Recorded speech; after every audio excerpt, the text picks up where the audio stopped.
Hello friends, welcome back to our channel. ఇప్పటి కాలంలో వ్యక్తిగతంగా ఆర్థికంగా ఎదగాలనుకునే వారి సంఖ్య గణనీయంగా పెరుగుతోంది. సొంతంగా ఒక స్థిరమైన ఆదాయ వనరుగా ఏర్పరచుకోవాలనే తపనతో ఉద్యోగస్తులు కూడా వ్యాపారాల వైపు మొగ్గు చూపుతున్నారు.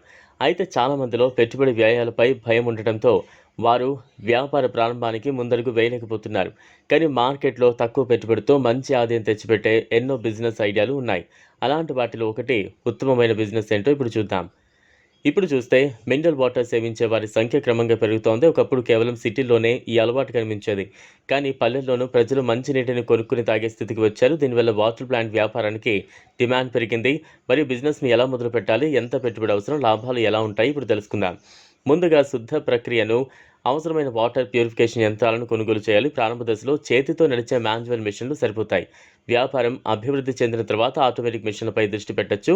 వాటర్ ప్లాంట్ ఏర్పాటు చేయాలంటే ముందు ఒక షెడ్, బోర్వెల్ ఉండాలి. అలాగే వాటర్ క్యాన్లను కస్టమర్ల వరకు తీసుకువెళ్లేందుకు ఆటో లేదా డెలివరీ వాహనం అవసరం. అలాగే డెలివరీ బాయ్స్ని కూడా నియమించుకోవాలి. ప్లాంట్కి అవసరమైన శుద్ధి యంత్రాలతో పాటు వాటర్ స్టోరేజ్ ట్యాంకులు, డ్రమ్ములు, ఖాళీ వ్యాన్లు, క్యాన్లు ఉండాలి. ఇక లాభాల విషయానికి వస్తే ఉదాహరణకు రోజుకు 200 క్యాన్లు అమ్మినట్లు అనుకుందాం. ఒక్కో క్యాన్ మీద సగటున రూ. 6 వరకు లాభం ఉంటుంది. అన్ని ఖర్చులు మినహాయించి రోజుకు సుమారు రూ. 1,200 ఆదాయం సాధ్యమవుతుంది. దీని ప్రకారం నెలకు సుమారు రూ. 36,000 ఆదాయం ఉండే అవకాశం ఉంది. ఇదే తరహాలో సత్యసాయి జిల్లా కదిరి సమీపంలోని కోటగుళ్ళ అనే గ్రామంలో ఉన్న విజయ్ అనే యువకుడు ఈ వ్యాపారాన్ని 2 సంవత్సరాలుగా విజయవంతంగా నిర్వహిస్తూ నెలకు 2 నుంచి 3 లక్షల రూపాయల వరకు సంపాదిస్తున్నాడు. అతడు 2,000 లీటర్ల సామర్థ్యం గల వాటర్ ప్లాంట్ను నిర్మించాడని, దానికి అప్పుడు సుమారు 2.10 లక్షల రూపాయలు ఖర్చు అయిందని తెలిపారు.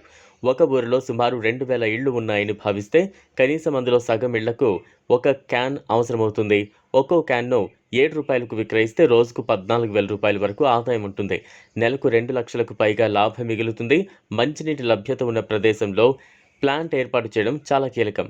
అవసరమైనది 600 చదరపు అడుగుల స్థలం, ప్లాంట్ మిషనరీ, క్యాన్లు నిల్వ చేసేందుకు నిల్వ గదులు, డెలివరీ వాహనాలు, క్యాన్ల సంఖ్య, ప్యాకేజింగ్ కవర్లు, నిత్య ఖర్చులు, ఐఎస్ఓ సర్టిఫికేట్, ఉద్యోగుల జీతాలు, ఆటోమొబైల్ ఆయిల్ ఖర్చులు, రిపేర్లు, విద్యుత్ ఛార్జీలు, ప్లాంట్ నిర్వహణ ఖర్చులు అన్నీ కలుపుని వ్యయాన్ని అంచనా వేయాలి.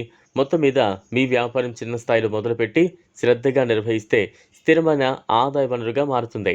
ఈ వీడియో మీకు నచ్చినట్లయితే లైక్ చేయండి, షేర్ చేయండి, ఛానల్ను సబ్స్క్రైబ్ చేసుకోండి. Thanks for watching.